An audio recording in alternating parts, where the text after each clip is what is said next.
নমস্কার, বাংলা মন থেকে বলছি সন্ময় বন্দ্যোপাধ্যায়। আজকে যখন প্রতিবেদন পেশ করছি 5ই মার্চ, ঠিক এক মাসের মধ্যে রাজ্য সরকারের সমস্ত সরকারি কর্মচারী এবং অবসরপ্রাপ্ত কর্মচারীদের যাদের পেনশনের ওপর রিলিফ, তাদের 2008 থেকে 2018 সাল পর্যন্ত যে বকেয়া ডিএ, সেই ডিএটা দিতে হবে, তার 25% আগামী এক মাসের মধ্যে দিতে হবে। অনলি 1 মান্থ, এক মাস টাইম বেঁধে দেওয়া হয়েছে রাজ্য সরকারকে। এক মাসের মধ্যে 25% ডিএ প্রত্যেকের অ্যাকাউন্টে ঢুকিয়ে দিতে হবে। হ্যাঁ, যারা সরকারি কর্মচারী, যারা এই সময়ের মধ্যে সরকারি কর্মচারী কিংবা যারা রিটায়ার করেছেন, যাদের পেনশনের ওপর রিলিফ, তারা প্রত্যেকে পাবেন। এক। দ্বিতীয়ত হচ্ছে 31শে মার্চের মধ্যে যে ইনস্টলমেন্টে বাকি টাকা দিতে হবে, সেই ইনস্টলমেন্টের মধ্যে অর্থাৎ বাকি 75%-এর মধ্যে সেই 75%টা রাজ্য সরকার ইনস্টলমেন্টে দেবে। সেই ইনস্টলমেন্টের প্রথম ইনস্টলমেন্টটা 31শে মার্চের মধ্যে দিতে হবে। অর্থাৎ আজকে যখন 6ই ফেব্রুয়ারি, 6ই মার্চের মধ্যে আপনাকে 25% দিতে হবে। বাকি 75%-র যে প্রথম ইনস্টলমেন্টটা হবে সেটাও দিতে হবে 31শে মার্চের মধ্যে। টাইমলাইন বেঁধে দিল সুপ্রিম কোর্ট।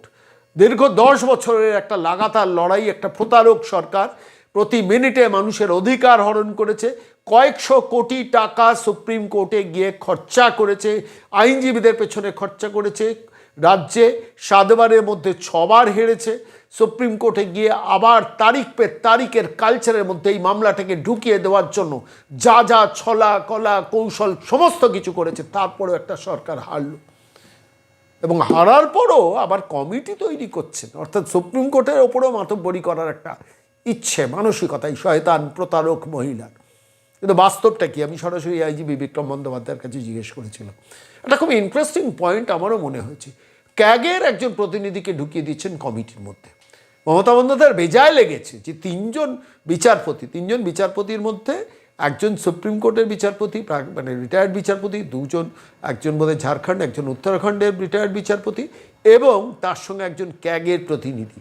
তারা রাজ্য সরকারের সঙ্গে আলোচনা করে রাজ্যের আর্থিক অবস্থাটা দেখে ইনস্টলমেন্টের বেসিসগুলো ঠিক করে দেবে। সেই ইনস্টলমেন্টের প্রথম ইনস্টলমেন্টটা 31শে মার্চের মধ্যে দিতে হবে। এটা অনেকে বুঝতে পারেননি প্রথমে রায়টা বেরোনোর পর। আমার মনে হলো আজকের এই প্রতিবেদনে শোনানো দরকার। সরাসরি আইনজীবী বিক্রম বন্দ্যোপাধ্যায়, তিনি দিল্লিতে আছেন এই ডিএ মামলা সংক্রান্ত ব্যাপারে। আমি সরাসরি তাকে সুপ্রিম কোর্টের বাইরে টেলিফোনে ধরেছিলাম। কি বলেছেন, ব্যাখ্যা করেছেন, শুনুন। বিক্রম দা নমস্কার, সন্ময় বলছি। হ্যাঁ নমস্কার সন্ময়বাবু, বলুন। বলছি ডিএ নিয়ে কিছু মানুষের মধ্যে কনফিউশন রয়েছে যে কবে কতটা দিতে হবে, একটু ক্ল্যারিফাই করবেন? আপনি তো দিল্লিতে রয়েছেন।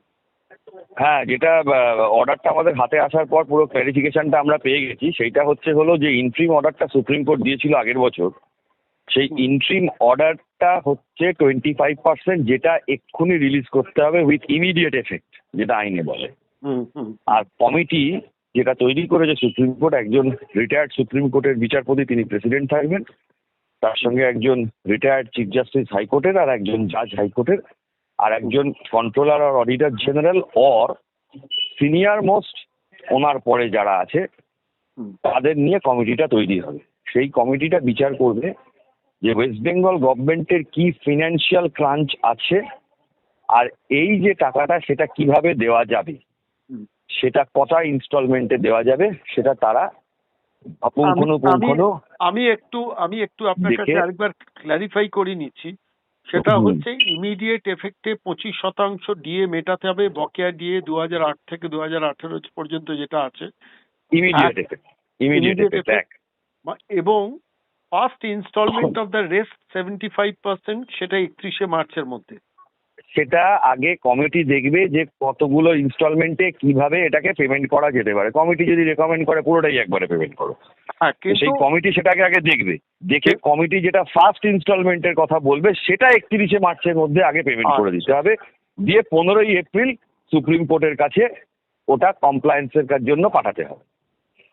15ই এপ্রিল না 15ই মে? 15ই এপ্রিল 15ই এপ্রিল কমপ্লায়েন্সের জন্য পাঠাতে হবে। অর্থাৎ ফার্স্ট ইনস্টলমেন্টটা 31শে মার্চের মধ্যে দিতে হবে, রেস্ট 75 এর মধ্যে। এবং ফার্স্ট ইনস্টলমেন্টের পরিমাণটা কতটা হবে সেই কমিটি দেখে নেবে, তাই তো? সেই কমিটি দেখে নেবে। আচ্ছা, শেষ আরেকটা প্রশ্ন।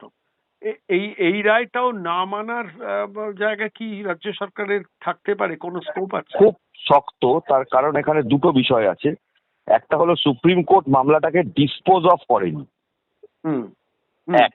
দুই হচ্ছে হলো সুপ্রিম কোর্ট খুব কশাসলি এই মামলাতে কন্ট্রোলার অ্যান্ড অডিটর জেনারেলকে এই কমিটির মধ্যে রেখেছে, ত্যাগ করে দিয়েছে, যার জন্য controller and auditor general exactly কতটা ফিনান্সিয়াল ক্রাইসিস, কতটা ওয়েস্ট বেঙ্গল গভর্নমেন্ট খরচা করে আর কতটা ওয়েস্ট বেঙ্গল গভর্নমেন্টের লাভ হয়, টাকাগুলো কোন পারপাসে কি বিষয়ে খরচা হয়, সমস্তটাই কিন্তু কন্ট্রোলার অ্যান্ড অডিটর জেনারেলের দেখার ক্ষমতা আছে, আইনত আছে।